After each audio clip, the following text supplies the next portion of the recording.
This is gonna take crackerjack timing, Wang. Total concentration. You ready, Jack? I was born ready. Welcome back to Thinking Critical. This is Wes, and it's time for this week's viewer choice comic review. And I must say, you guys made an excellent choice this week with Skulldigger and Skeleton Boy from Dark Horse Comics. So I know this is part of the Black Hammer universe that Jeff Lemire is creating, but I've never actually read any Black Hammers, so I was a little bit apprehensive after jumping into Annihilation Scourge last week and not being all that impressed. But this Skulldigger and Skeleton Boy is just a phenomenal comic book.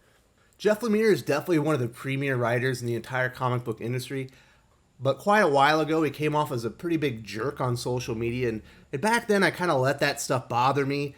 So I was kind of avoiding his work, one of the reasons I haven't read Black Hammer or the Black Hammer Justice League crossover that he did.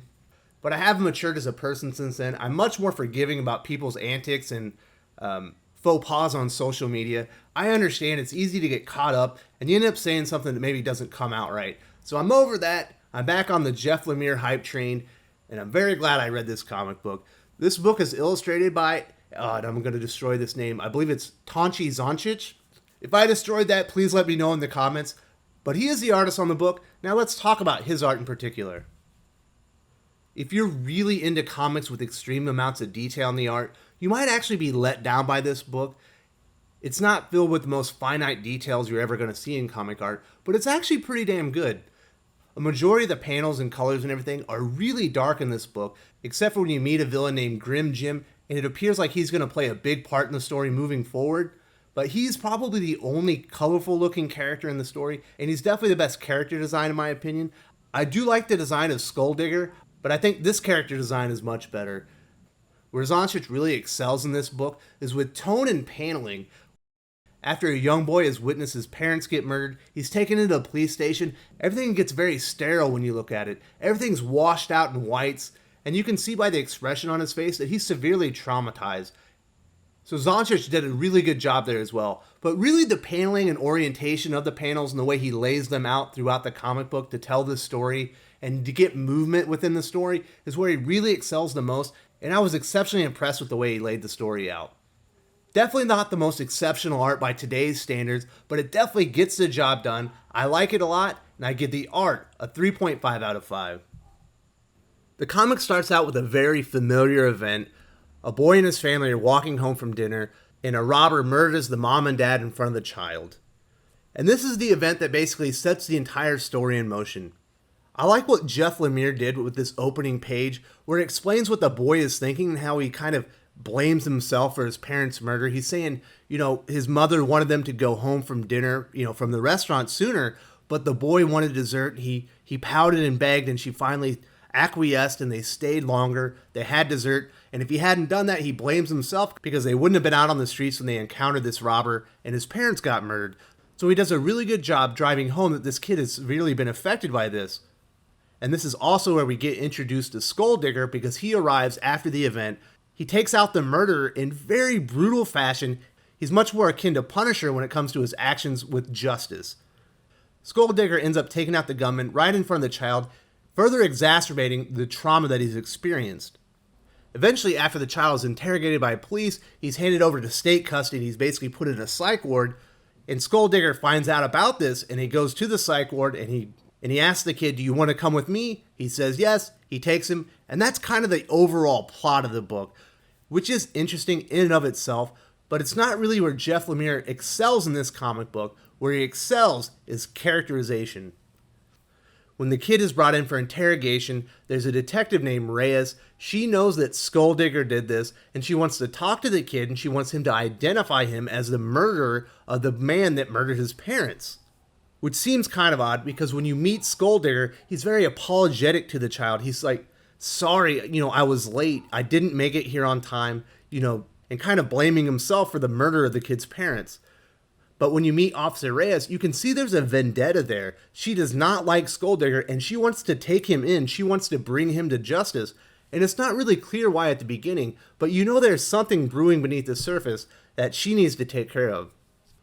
When we get to the last third of the book, we finally realize why. It's because Detective Reyes was once in the custody of the Skulldigger himself. Based on the story and plot, I'm assuming that he also rescued her and brought her into his custody, but it appears Skulldigger might not be the hero we all think he is by the initial actions and the way he treats the kid and eventually saving him. And the last lines of the comic book state, "I thought he was the hero. I thought he was saving me. Little did I know he was the real enemy all along and would be the first man I would kill."